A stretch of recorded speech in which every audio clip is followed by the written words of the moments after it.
practices that are all failures. This was in the Forbes magazine, and whether you are interested in financial magazine or not, Forbes is the most important one in the world, or one of the most important one, and this is how they describe our professionals, talking about them being promoted by quacks. Quacks are crazy.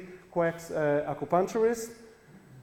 Spain, of course, as you know, planned to ban alternative medicine as a whole. Out of it, at the moment, acupuncture and homeopathy are spared, but it may change. The only good news for acupuncturists there is that they're going again for election for the fourth time in a year. So when there's a change of government, maybe there's a change of policy. And of course, exactly the same first headline that I showed you goes on the negative side, where people get scared with the fact that the chapter of the WHO on Chinese medicine is going to make Chinese medicine available everywhere. And then you get, again, integration of quackery with real medicine or pseudoscience. These are the synonyms that go on some of the networks about our profession. But we're lucky in a way, because the world is changing, the medical treatment landscape is changing, and there are some medical crises as well, especially the opioid epidemic, which I'm not sure how big it is in Austria, but in other countries in Europe it is, especially in Scandinavia. And you can see the number from 2 years ago. We're talking about almost 50,000 people dying in the US because of misuse or overuse. And you can see also that every 3 minutes a woman goes to the emergency department in the US for prescription painkiller misuse or abuse. So these are really serious numbers that has resulted in both Trump and Obama before him calling it a national crisis, which means that a lot of money goes into that. And you look at the study that was published in JAMA just a year ago and looked at deaths related by age group, and you can see that 25 to 34-year-olds, 1 in 5 are dying because of opioid. 1 in 5 in the US are dying because of that. And also for teenagers, 15 to 24, we're talking about 1 in 8 people are dying from opioid misuse. So this is a real crisis for management of chronic pain. But it's not the only one. First of all, of course, that causes a debate whether opioids are good or bad. And it's not the only medication that is in the limelight. First of all, you also have the issue with the statins, a very, very long discussion that you as medical doctors, all of you know probably better than I do even. But there are a lot of discussion usually with the chronic use of statins over time and the side effects that they cause. And every now and then you have a new issue that comes up. The same for the insomnia medication that just a few months ago in May, they have received additional boxed warnings from the FDA for the common drugs that are being used. Xanax is becoming the second biggest problem now after the opioids. And a lot of you who are treating with psychiatric medicine know the issues with Xanax, but it is now becoming the second prescription drug problem after the opioids. And of course, the non-steroidal drugs, a lot of noise made 2 years ago from these two studies, one from Canada and one from Denmark, with more than 500,000 patients that have been followed over time using non-steroidal drugs, including the common ones like Advil, Nurofen, and the more advanced one as well, Celebrex and others. And there was an increase, a real increase, a significant clinical increase in heart diseases risk. So this is the landscape where we're, and this is exactly a door opener for us to come if we have good research. So that's part of the reason why I scream and shout, as Olivia said, more than once a week about the importance of understanding and reading and being able to talk about research in acupuncture, because it can confirm ancient medicine. We all believe in it. We believe in yin and yang. You're all doctors who have studied acupuncture as well, but many doctors simply do not know what we're talking about. They don't believe that holistic approach, and they want to see the data when you come to talk to them about it. It's good because it can provide evidence of TCM effectiveness in, for patients and for the authorities, because the authorities, even if they see this crisis and they want to know if there's other solution for insomnia, for cholesterol lowering, for pain management, for any of the other disease, they need to see the data in order to understand that this is the right option. Or for fertility, as Olivia said, you need to come to the hospital with evidence in order to convince them to do integration and work together. It enables sharing of different protocols, of course, and it is part of our therapy box, really working and communicating with patients. And those of you who will come this afternoon for the 2 workshops, I will elaborate on it much more. In fact, as you probably know, being both medical doctors and acupuncturists, there's a huge difference between the 2 types of research. I've been in pharmaceutical industry for 13 years, and I did research before that as part of my PhD, but the pharma research is very well established and defined. You have clear phases for the approval of a therapy. You have fixed doses and presentation. Usually you have single active ingredient. It's very defined in terms of who is your comparator, who is your placebo, if that's the case. And of course, it's very, very costly, sponsored usually by pharmaceutical companies and governments as well, where we talk about our own research, and I'll talk about it in much more detail in the afternoon. It's individualized medicine, and a lot of therapists who are not doctors will start arguing, why do we need research, and how can we even do research when we're talking about individualized medicine? We can't give the same points, acupuncture points, to everyone, and we'll talk about it later in the afternoon. Of course, our acupuncture is not a single active acupuncture. We need many more points. We do stimulation. We use additional acupuncture techniques like scalp or ear. Maybe we use herbs as well as part of our treatment approach, depending on the country. And if we do, there are hundreds of herbs and formulas that are prepared differently by different sources and manufacturers. And then you have all the additional techniques where many of them you actually give instructions to the patients and ask them to do this very thing at home, but you never know if they do it. So it's so different from giving them a white box with placebo pills and asking them to take it every day, or an active ingredient, versus what we do in our clinic and our total approach when we are dealing with Chinese medicine. And that made a lot of issues when creating research, when research in Chinese medicine started 20 or 30 years ago. But I'm more an optimist than a pessimist, and when I came in, actually, in my second year in school, we were asked to do some research in Chinese medicine, and I was like, you must be joking, I don't think there is anything, why should there be one? And then I went into PubMed and I was blown away. That was some time ago, and I'm happy to see, and that's what I'm going to share with you, that of course research has improved so significantly over the last 10 years that this is why you get to see more and more meta-analysis and reviews by even the Cochrane Institute and by authorities who are recommending acupuncture, because they now see the data and believe it. You can actually see the number of publications, and they have gone up significantly. This is a publication from 2 years ago, with pain, of course, being the biggest indication, then neoplasms, arthritis, stroke and pregnancy, and general inflammation. Our rate of publications is much, much higher than CAM, and of course then biomedicine as well. This is part of the evidence-based acupuncture project, which was published in January 2017. It's a must for every acupuncturist. It's freely available. Hopefully it will be updated in 2020. And what it shows actually that there is moderate to strong data on about 46 conditions or syndromes: migraine, headache, chronic lower back pain, allergy, osteoarthritis, chemotherapy, or post-operation nausea and vomiting, and post-operative pain. And I'm sure that next time that it will be updated, there will be even more diseases coming in. There's a lot of publications coming in, and you just have to spend a lot of time, read the abstract first, see if you're impressed by it or not, and then go into the data, with, of course, pain being the biggest indication. You have some great studies coming in oncology and migraine, of course.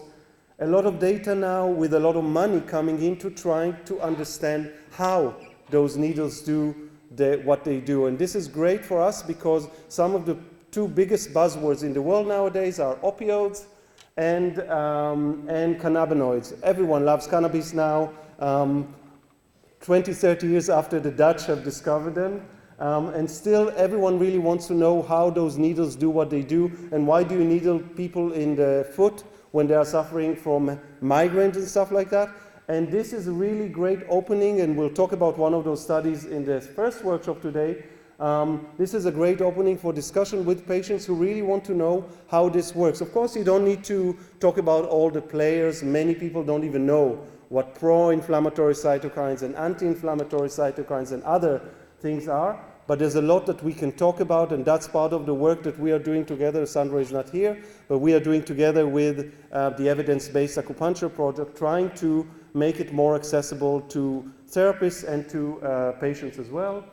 A lot of studies on digestive conditions and Shen, and of course gynecology and respiratory. In the second workshop this afternoon, we'll be reviewing the latest on research in fertility. Gone.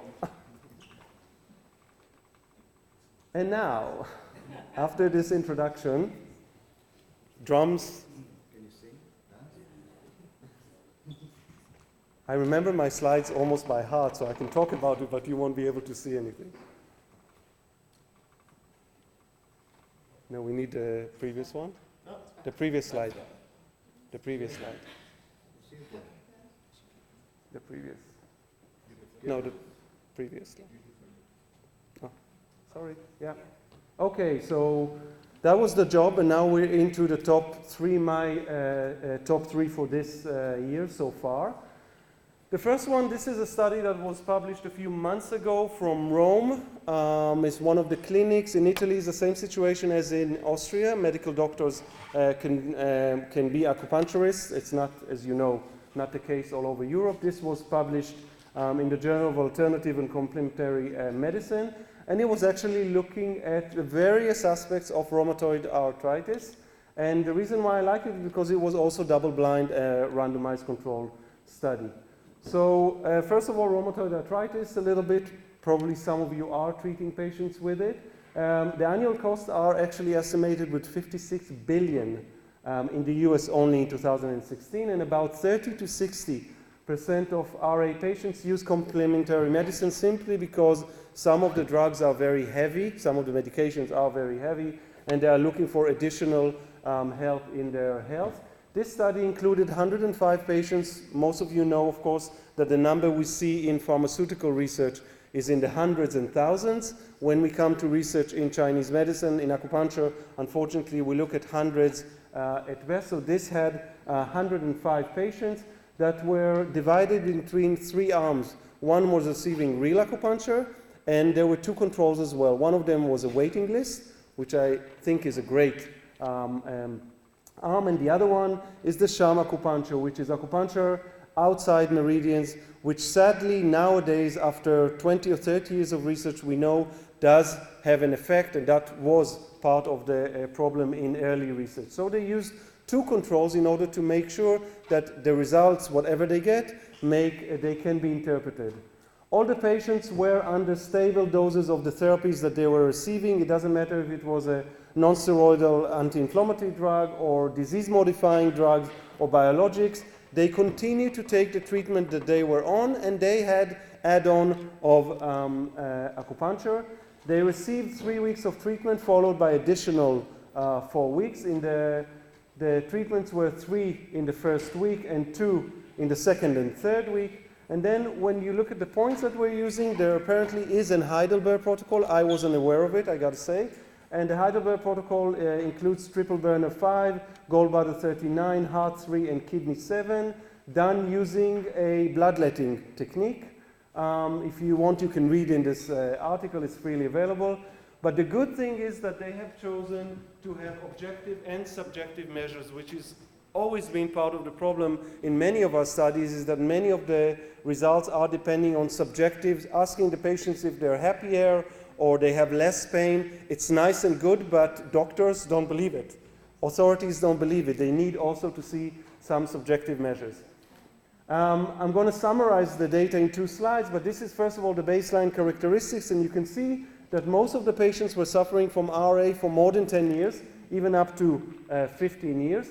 And of course, all of them have been to all of the treatments, either taking some of them concomitantly now or having done in the past. When you look at the results, there's a lot more data in the publication itself, but this is the summary of the objective and subjective. So this is the great thing. They were trying to measure, first of all, pressure pain, so applying pressure using the pressure algometry, or looking at arm strength, or looking at hand grip strength, and you can see that in all of them, the real acupuncture, the Virum acupuncture, was better than the control acupuncture.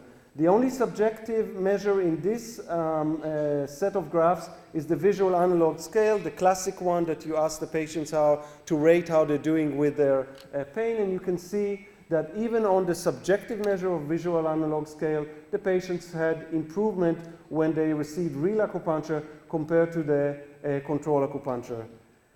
In addition, in terms of the number of swollen and tender joints, that decreased significantly in the real acupuncture group, while there was no change in the control acupuncture or in the waiting list. And this is, again, why I appreciate this study. When they were actually looking at markers of inflammation like ESR and CRP, they actually saw that there was no change in that. So that was surprising, because they were hoping to see that there were some change and improvement also in markers of inflammation to explain the data as it is, and that didn't happen. And that's for more the discussion when we have more time. But this is the first study for this year. The second study is an important one, because maybe some of you are aware of it and some of you are not, but over the last 10 years there have been quite a few publications that have suggested that when you add acupuncture to patients who are receiving SSRIs, it does good. First of all, it improves the effect and makes it more rapid. Second, it actually amplifies the effect of the SSRIs. And third, it actually reduces the side effects. Now, there are no real explanation to why it would also have an effect on the side effects, but it does. So this is another study that was published this year. These are additional studies that I put here in case you're interested to look for them. But they were assessing manual versus electroacupuncture and comparing. So this is a study from China. You have many more patients. You can see here more than 400 patients, 156 in the group that received SSRIs alone, 161 in those together with manual acupuncture, and 160 in those receiving electroacupuncture. They continue to be on the drug they were, and the drugs they were are Paxil or Seroxat. And there was only one center actually where they had additional options of those drugs that they were treating for depression. And the protocol for treatment was 6 weeks, 3 sessions per week, so 18 treatments in total, followed up for additional 4 weeks. The main acupuncture that they were using are GV20 and GV16 and gallbladder 20 and GV14 and bilateral pericardium 6 and spleen 6. And the electroacupuncture was applied for GV20 in yin tongue and bilateral gallbladder 20 with these waves. When you look actually at the data, so again, baseline characteristics, these patients were around in their 40s age. They were suffering from depression for almost a year. And when you look at the data, you can see that there was an improvement in the Hamilton scale for depression compared to those who were on SSRIs alone. This is the SSRI alone, and this is the electro and manual acupuncture. There was also an improvement for the state of disability questionnaire, and there was also an improvement in the side effect, again showing that somehow acupuncture improves the side effect profile for patients who are suffering from depression and are taking SSRIs. Both manual acupuncture and electroacupuncture improved significantly compared to SSRI, not only in the response rate that was measured by the Hamilton or the early onset, as I said. So the SSRI actually work earlier when you include acupuncture in that as well. The side effect profile and the number of patients that needed an increase in the doses of SSRIs that they were taking. And this is coming from another study, one of the 2 studies that I included, that actually showed mechanistically that manual acupuncture actually increases levels of serotonin faster than SSRIs alone in depressed patients. So that's part of the reason why it actually works. The third one that I want to show, this is the game changer that came in July and August and caused a lot of noise, with a lot of people opening their mouth like, what? Acupuncture helps in angina? No. So they were surprised by the results. This was published in JAMA Internal Medicine. And again, this is adjunct to current therapy. So no harm to the pharmaceuticals, no harm to the normal practice of those doctors who are treating their patients. Just adding acupuncture to see if it does something good. And what you can see here, there were 400 patients, 2 types of control, acupuncture on non-affected meridians and sham acupuncture, and a waiting list as well. The patient received 4 weeks of treatment 3 times per week and 16 weeks of follow-up. So almost half a year of follow-up on these patients. It was stimulated at 2 hertz, and they were all receiving the drugs that they were taking according to the guidelines. So beta blockers, aspirin, ACE inhibitors, whatever.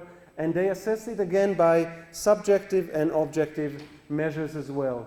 You can see that the patients were suffering from angina for almost 5 years. Of course, many of them had high cholesterol, high TG, high blood pressure, high glucose as well, and they were all taking some sort of anti-anginal medications. And this is the key data that was in the study. And you can see that the wait list had the least of, so we're talking about the frequency of angina attacks at 14, and it went down to about 12 with the wait list. Sham acupuncture and non-affected meridian acupuncture were better than the waiting list, but of course it was halved and more than half for those patients who were receiving real acupuncture in the real points that I showed you earlier. This caused a lot of surprises in the medical community. A lot of people were, professors, high-level professors were asked about the data, and they said that it looks like a miracle and they need to investigate the data in order to see that they can really believe it. And in fact, this is the summary of that. And they also found that there was better regulation of anxiety and depression that many angina patients are suffering from, and that was maintained until the end of the follow-up as well. So with good research, and this research is even harmless in a way to the medical establishment, to the pharmaceutical, because this is an add-on of acupuncture to this, we get to change the world like Olivia wanted, and I support you completely on fertility and on other areas. This is recommendation from the FDA suggesting that acupuncture should be one of the ways to deal with chronic and acute pain. This is from the American College of Physicians, was published 2 years ago. And as you can see, acupuncture is the choice of therapy for acute and subacute low back pain before you go into the non-steroidal drugs. And only if potential benefits outweigh the risk, you can choose opioids. This is a nice recommendation for migraine. You have ASCO, the American Society for Clinical Oncology, that recommend integration for treating breast cancer patients. The College of Rheumatology that recommends the use of alternative medicine for managing rheumatoid arthritis. And now recently as well, the guidelines of the Adult Stroke Rehabilitation and Recovery suggesting that acupuncture can actually work. So it is changing, we are changing. The more we have research, and the more all of you and all of us know how to talk about research, we can really make a change. With that, and being late, I want to thank you, and I hope to see you this afternoon as well.